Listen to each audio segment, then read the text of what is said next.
Considering the rapid advancements of artificial intelligence in the past few years and the recent rise of cutting-edge companies like Chat GPT and OpenAI, many of the cautionary themes and motifs from Steven Spielberg's 2001 movie, AI: Artificial Intelligence, are starting to come to fruition. Of course, it's no mystery that perhaps the greatest cinematic visionary in history, Stanley Kubrick, developed the film for many years before handpicking Spielberg to realize the dark fairy tale that follows David, a young artificial mecha who wants nothing more than to be loved by his human mother as much as he's been programmed to love her. Always ahead of the curve, Kubrick's prescience of the potential benefits and dangers of AI in this project dates back to the 1970s. This begs the question, why the hell did AI take so long to get produced? One reason is that Kubrick felt the visual effects and CGI needed to accurately represent artificially intelligent characters were simply not advanced enough in the 70s and 80s. But really, that's just scratching the surface, as a lot more went into the production that lasted nearly 30 years before Spielberg did his best to honor Kubrick's uncompromising vision. Stay tuned. From this development to its pre-release impact, we are about to find out what the f*** happened to AI, artificial intelligence.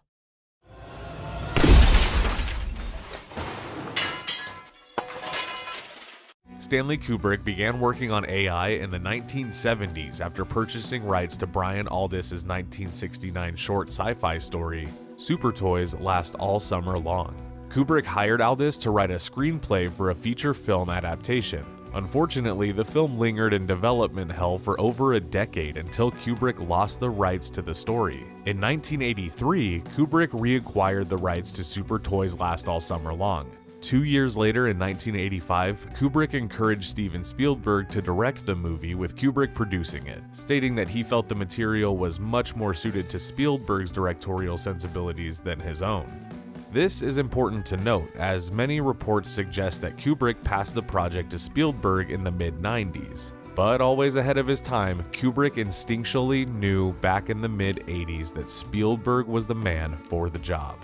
He may not have officially passed the directorial reins over to Spielberg until '95, but the idea was there a decade earlier. Still, having the most commercially successful filmmaker in history on board the project with Warner Bros. Blessing, the studio that had granted Kubrick carte blanche and final cut nearly his whole career, even considering all of that, the film still languished in development purgatory for another 4 years. In 1989, Aldiss was fired by Kubrick from his screenwriting duties over creative differences. Screenwriter Bob Shaw was subsequently hired but only lasted 6 weeks on the project, before succumbing to Kubrick's taxing work schedule. In March 1990, Kubrick hired writer Ian Watson to fill in for Aldiss. Interestingly, rather than emphasizing the material in Super Toys Last All Summer Long, Kubrick gave Watson a copy of The Adventures of Pinocchio as an inspirational blueprint, pitching AI as a Picard-esque robot version of Pinocchio. Kubrick and Spielberg also described the project to executives as Blade Runner meets Field of Dreams when they were shopping the project around to executives. As one might expect, this deeply incensed Aldiss, who publicly decried his unceremonious ouster, stating, quote, "Not only did the bastard fire me, he hired my enemy instead." British writer Sarah Maitland was also brought on to contribute to the screenplay.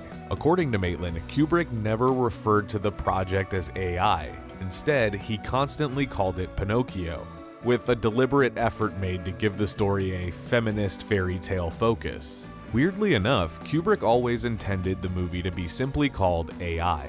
However, after the test audiences were left baffled by the title, it was officially changed to AI: Artificial Intelligence, so that people wouldn't assume it was a film about A1 steak sauce. We wish we were kidding. In addition to Super Toys Last All Summer Long and The Adventures of Pinocchio, it's also worth noting that the story of AI also bears a loose resemblance to the 1952 manga Astro Boy by Osamu Tezuka. The classic manga involves an android boy equipped with real human emotions created by a scientist to replace his deceased son. Much like David in AI, Astro Boy is also sold to a robotic circus and forced to fight in a gladiatorial arena in front of human spectators. Oddly enough, the plot of AI also bears an eerie resemblance to William Butler Yeats' 1889 poem, The Stolen Child, in which a boy is abducted from his family by a gaggle of feral children who live in the woods and never grows old. The text of the poem appears twice in the film in such direct descriptions as, "Come away, O human child, to the waters and the wild, with a fairy hand in hand, for the world's more full of weeping than you can understand." Not for nothing, but others have also noticed stark similarities between AI and Philip K. Dick's 1953 short story Second Variety, which involves sentient, self-replicating robots as a plot to assassinate the Soviets ahead of nuclear war. 3 weeks after Watson was hired to write the screenplay, he turned in his first treatment in April 1990. As a tireless perfectionist, Kubrick demanded more of Watson, resulting in another year of work on the screenplay. In May 1991, Watson finished his work on the film after turning in an additional 90-page screen story. One of the biggest changes in Watson's final draft involved the character of Gigolo Joe. Originally, the character was conceived as a GI mecha. It was Watson's idea to change the character from a soldier to a male prostitute, prompting Kubrick to joke, quote, "I guess we just lost the kiddie market." As we'll get into later on, much of the darker, more adult material attributed to Kubrick in the film actually came from Watson and/or Spielberg himself. Spielberg actually took a screenplay credit for the first time since Poltergeist in 1982 due to his screenwriting contributions on AI. In fact, around this time in the early 90s, Kubrick abandoned AI and began developing a feature film entitled The Aryan Papers, an adaptation of the 1991 novel Wartime Lies by Louis Begley. According to Variety, Kubrick left AI at the time because he felt that modern-day computer animation was not yet advanced enough to create convincing AI characters like David and Teddy. Kubrick also felt that no child actor could credibly play a robot like David. However, once Kubrick saw what Spielberg and special effects legend Stan Winston had achieved in Jurassic Park with its deft mixture of CG and animatronics, he felt the technology had finally caught up with his vision for AI. As a result, in November 1993, Warner Bros. Announced that AI had officially been greenlit and production would officially commence in 1994. Speaking of Jurassic Park, it's worth noting that before Haley Joel Osment was cast as David, Jurassic Park actor Joseph Mazzello performed a screen test for Stanley Kubrick in 1994. While Kubrick initially envisioned David to be a complete CG rendering, Mazzello's screen test helped open up the idea of casting a real human in the role. That year, conceptual artist and illustrator Christopher Baker, aka Fangorn, was hired to create a wealth of storyboards. Kubrick hired Baker after seeing his first graphic novel and gave him free rein to create the entire visual aesthetic of the film, even though Baker had zero previous film experience. During pre-production, several visual effects supervisors were recruited but ultimately failed to live up to Kubrick's expectations. Believe it or not, after Kubrick saw his work on Judge Dredd, the director actively sought to hire video artist Chris Cunningham to create and supervise the robotic design of David for AI. Once he was hired, Cunningham created an army of, quote, little robot-type humans to represent David, but it didn't work. According to Kubrick's brother-in-law and longtime producing partner Jean Harlan, we tried to construct a little boy with a movable rubber face to see whether we could make it look appealing, but it was a total failure. It looked awful. After spending more than a year on the project, Cunningham left to pursue a directing career. Robotics expert Hans Morvac was also hired to work as a technical consultant on the film, but his contributions, if any, went uncredited. The same partially goes for the late great Stan Winston, who, despite receiving credit for supervising the robotic animations in the film, went uncredited for creating the special robot makeup effects. On the topic of casting, it's worth noting that even though Mazzello underwent a screen test for Kubrick, Haley Joel Osment was always Steven Spielberg's first and only choice to play the role of David, likely due to his precocious performance in The Sixth Sense. As for David's surrogate mother, Monica, played by Frances O'Connor, both Julianne Moore and Gwyneth Paltrow were considered for the role. Likewise, before Chris Rock was hired to play the AI comedian launched from a cannon at the Flesh Fair, Jerry Seinfeld was strongly considered. It's also cool to know that Spielberg passed on directing both Jurassic Park 3 and Harry Potter and the Chamber of Secrets to make this passion project following the death of Stanley Kubrick in March 1999. He could have easily made more commercial projects, but wisely decided to follow through with Kubrick's master plan. This decision paid off quite well both critically and financially, and AI is officially dedicated to Stanley Kubrick.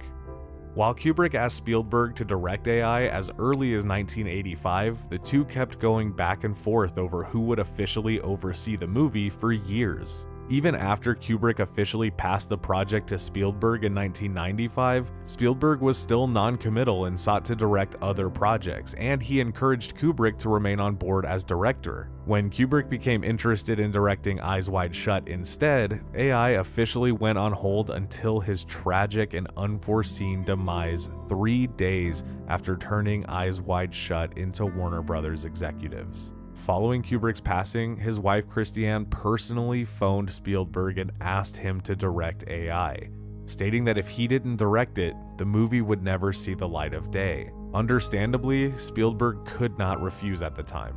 According to Spielberg in the Creating AI Making of documentary, he and Kubrick, quote, spent 2 months going over all of his storyboards.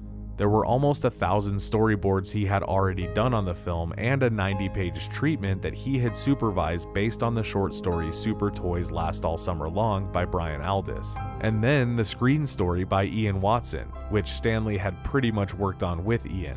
End quote. Revising the script from the 90-page treatment Ian Watson turned in for Kubrick, Spielberg became heavily invested in the project once he decided to honor his filmmaking idol. As such, he adhered to as much of Kubrick's original vision as possible. Chris Van Orn Baker was rehired to work as a conceptual artist and continue the process he started with Kubrick, and Spielberg hired his longtime Oscar-winning cinematographer, Janusz Kaminski, to light and lens the picture. Armed with a healthy $100 million or so budget, scheduled filming on AI was set to commence in July 2000. To keep the project shrouded in secrecy, in typical Kubrick fashion, the principal actors signed $1 million non-disclosure agreement contracts before filming started. However, the contracts were eventually exposed by E! News, which ironically only heightened the buzz for this top-secret mystery project before it was officially underway. Following a month-long delay, principal photography on AI officially began on August 17, 2000. And lasted until November 18, 2000. Despite the 3-month schedule, the film was actually shot over the course of just 67 days. With the exception of a few weeks filmed on location in the forests of Oxbow Regional Park in Gresham, Oregon and Guerneville, California, the entire film was shot on various Warner Brothers sound stages on the studio's backlot in California. Some scenes were also filmed inside the geodesic Spruce Goose Dome in Long Beach, California, including the meat market sequence. For the scenes depicting future New York submerged in water due to climate change melting the polar ice caps, Spielberg repurposed the large water tank used for the Warner Brothers movie The Perfect Storm. And for the underwater ice age sequence where David is trapped for millennia, real ice was used to create the timeless otherworldly aesthetic. The grand irony of AI is that many of the sweet story elements attributed to Spielberg's family-oriented sensibilities were actually conceived by Kubrick, and likewise, many of the darker aspects of the movie often associated with Kubrick's work were conjured by Spielberg. According to a 2002 interview with Joe Layden, Spielberg claimed that the first 40 minutes of the movie and the last 20 minutes of the movie were directly lifted from Kubrick's original story. The character of Teddy, David's loving companion, was also created by Kubrick. Ian Watson has confirmed that the faux fairy tale ending of the movie that many attributed to Spielberg came from the screenplay that Watson and Kubrick collaborated on. According to Watson, quote, "The final 20 minutes are pretty close to what I wrote for Stanley, and what Stanley wanted. Faithfully filmed by Spielberg without added schmaltz." End quote. Oddly enough, the entire flesh fair sequence in the middle of the movie, which many assume came from Kubrick due to its dark depictions of humanity, was actually Spielberg's idea. The way in which the two iconic directors inverted their own style and sensibility in collaboration with one another is partially why this movie has such a transcendent magical quality that's so hard to pin down. And now is a great time to highlight the additional connections and contributions that Kubrick made to the final version of AI. Like, for starters, the list of words spoken by Monica in the beginning to imprint David's love, Cyrus, Socrates, particle, decibel, hurricane, dolphin, tulip, was the original list of words that Kubrick came up with himself. Interestingly, Robin Williams recorded his voice performance for Dr. No under Kubrick's direction, not Spielberg's. Williams, who had already worked with Spielberg on Hook in 1991, also starred in Bicentennial Man in 1999 as a character who, much like David, is an AI. He's an artificial being that just wants to become human. Kubrick also contributed to the music of AI in many ways. For instance, the industrial heavy metal band Ministry, which performs during the Flesh Fair in the film, was handpicked by Kubrick. According to the lore, Kubrick heard a crew member playing Ministry's music on the set of Eyes Wide Shut and became an instant fan. Kubrick also appreciated that Ministry sampled dialogue from his classic Vietnam War movie Full Metal Jacket on a previous album. So, Kubrick personally called Ministry's lead singer, Al Jurgensen, and asked if he would like to be in the film. Figuring that it was a joke, as anyone would, Jurgensen hung up on Kubrick before ultimately agreeing to participate. The piece of classical music heard in the film as David and Gigolo Joe first arrive in Rogue City was also suggested by Kubrick during pre-production. The song is taken from Richard Strauss's comic opera Der Rosenkavalier. Although Spielberg's longtime collaborator John Williams scored AI, the Oscar-winning composer felt that Kubrick's choice of music was perfect for the scene based on the way that Spielberg shot it, and he kept it in the final version of the film, referring to the classic piece as his Kubrick homage. According to Spielberg, in creating AI, the character of Gigolo Joe was also created by Kubrick, but he wasn't fleshed out, so to speak.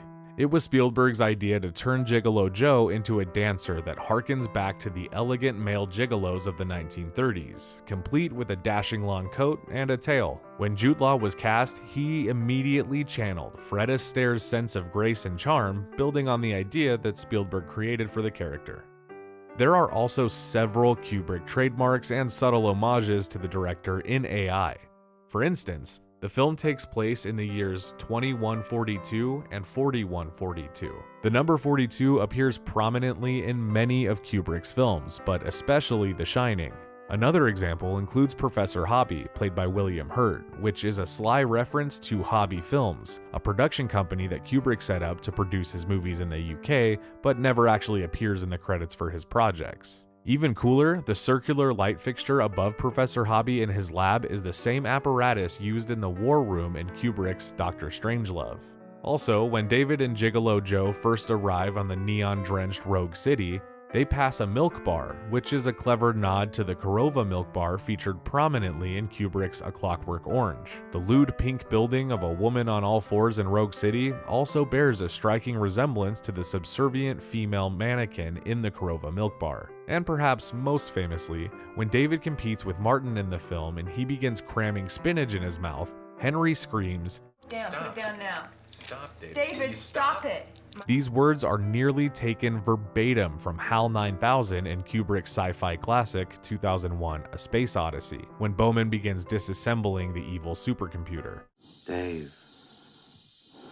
stop. Of course, HAL was too a form of artificial intelligence, with Kubrick warning of the potential dangers of the sentient technology dating back to the 1960s before working on AI. And not for nothing, but many have noticed a similarity in the tone of HAL's voice and the vocal tone of Teddy in AI. Coincidence? You decide. You will break. As for Rogue City, groundbreaking techniques were used to create the Las Vegas-inspired adult playground. For instance, Spielberg and his trailblazing effects crew pioneered the process of pre-visualization, or previs, and created a virtual studio to bring Rogue City to life. Pre-visualization allows the filmmakers to see digitally created backgrounds through playback in real time, rather than the performers interacting with a blue screen. As the very first movie to use computer-animated pre-visualization, a combination of real, practical set and a 360-degree blue screen studio were utilized to represent Rogue City. As such, the environment is loaded with intricate detail. Just as Spielberg did with CGI and animators for Jurassic Park, he and his team revolutionized the pre-vis technique and was subsequently used by Peter Jackson for the epic, award-winning Lord of the Rings trilogy. The irony is that when Kubrick was still aboard the project as a director, he was deeply unsatisfied with the pre-visualization advancements at the time, as well as the high cost that Industrial Light and Magic, ILM, charged for them. In Rogue City, the erotic design of cars entering the city on a bridge through the mouth of a woman was created by Chris Fangorn Baker. Believe it or not, a building resembling an erect penis had to be digitally removed in order to achieve a PG-13 rating. Production designer Rick Carter expanded on Fangorn's concept and the layout of Rogue City and made sure to honor Kubrick's original storytelling wishes. In the Creating AI documentary, Carter says that, quote, "Early on in the process of developing this movie, Steven talked to me about this idea that Stanley Kubrick had told him about, which is the idea of mode jerking. So it's the idea that you go from one mode to another mode to another mode. And that was supposed to be a kind of entertainment in Rogue City when they got there. And I realized that this whole movie is like mode jerking. Once David starts on his journey, it just goes from one incredible place to another to another. So I think one of the big leaps it takes is into Rogue City, just this extravagant place of sex and debauchery." End quote. Continuing on his collaborations with Baker's illustrations, Carter added, quote, "One of the reasons why Steven wanted to make the movie was an illustration that Chris Baker did of the entrance of Rogue City, where the bridge takes them right through the mouths into the city. And then Chris had done a number of wonderful sketches of types of buildings that might be in a place like Rogue City. So what I did was take those and say, well, if I was in Rogue City, where would those buildings be? What would be the layout that could actually allow us to see those types of views? And from there, it collaged into a geographical space that we could actually understand. And this was the way it looked in terms of the color and illustrations we did. And then with ILM, they would actually put that into their computer and make a model. We only had one half of the boulevard, for instance, and then off the boulevard is this place that we designed to a stage." End quote. Of course, one can't talk about AI without mentioning the stunning robotic work by legendary makeup and effects artist Stan Winston.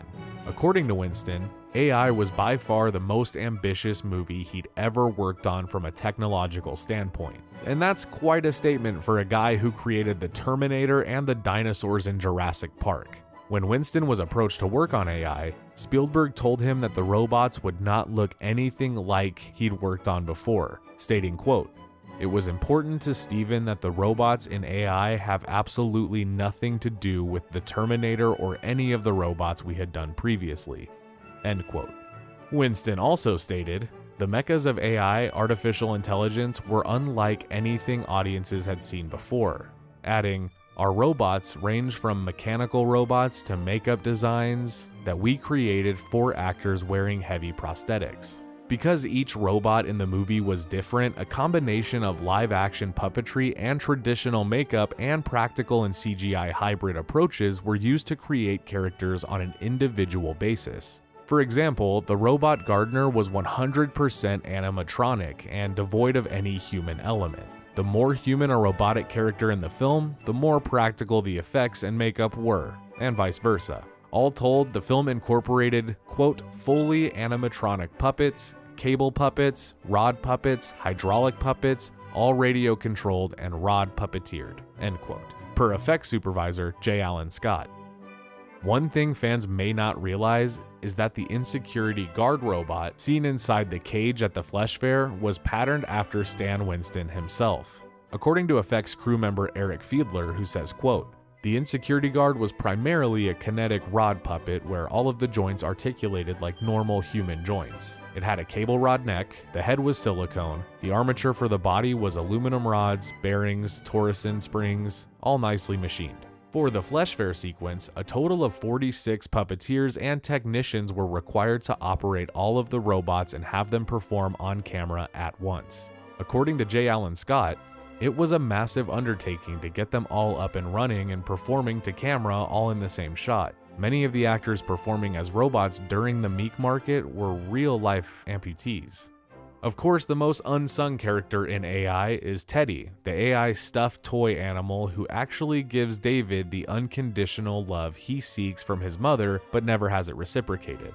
Teddy was also the most ambitious robot character created in the movie. According to Winston, designing Teddy was a huge job, due to how much screen time the character has. Winston claims that Teddy is a more complex animatronic robot than any dinosaur featured in Jurassic Park, stating the following: "We'd given our Velociraptor 34 points of motion and our T-Rex 40 points of motion, but Teddy had 50 points of motion, all in a little character that was less than 3 feet tall. He had to act, he had to talk, he had to deliver a varied and convincing performance. We had to create the ultimate robotic teddy bear, and that was the biggest, most difficult job we'd ever taken on."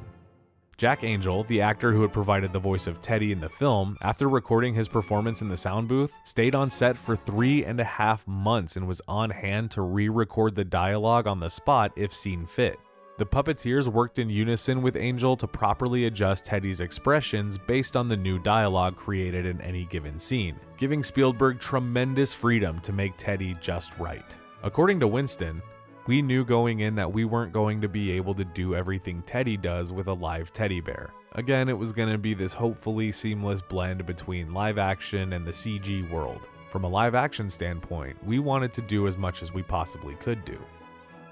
As revealed in creating AI, there were 6 puppeteers to perform Teddy, for the arms, the head, the body, the legs, the facial features. Paddles were used to control Teddy's lips when he speaks, which allowed the character to speak faster than if using typical wires. Under Winston's supervision, Teddy's robot had a series of expression heads that would range from his hero head, which within itself would reach many, many ranges of expressions because there were 24 servos operating that little head.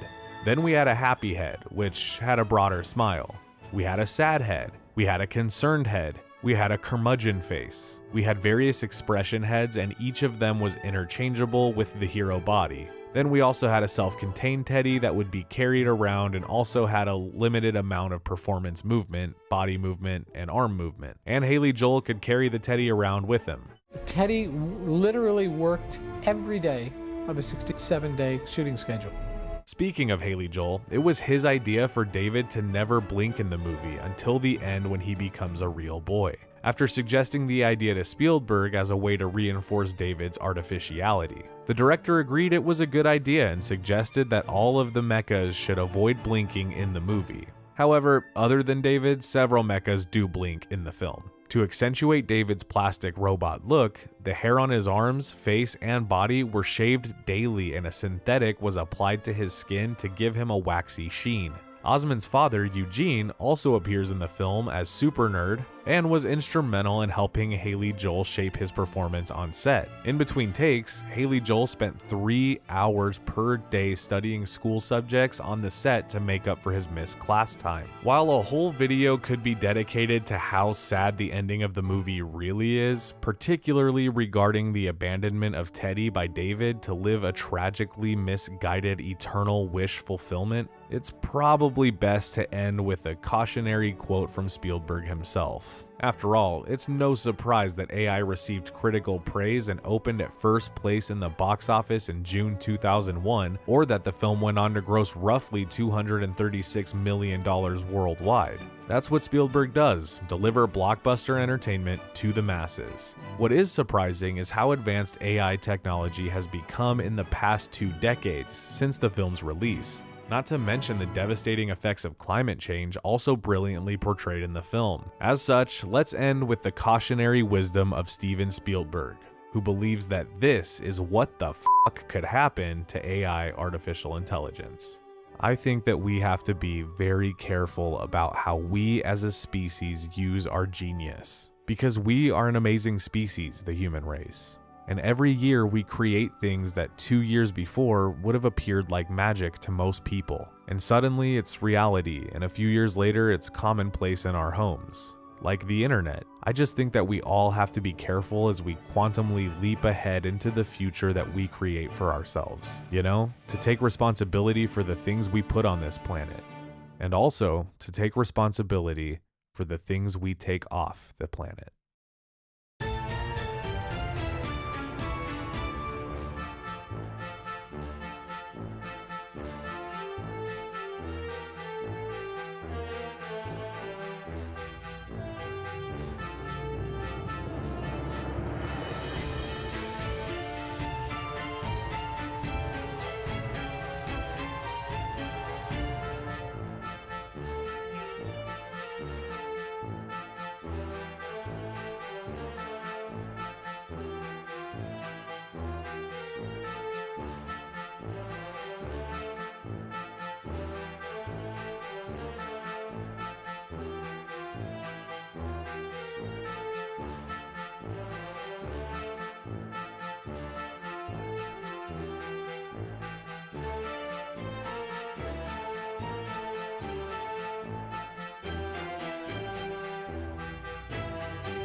Thank you for clicking on our video, everybody. If you like what you saw here, make sure you like the video and subscribe and share with your friends who like this sort of content.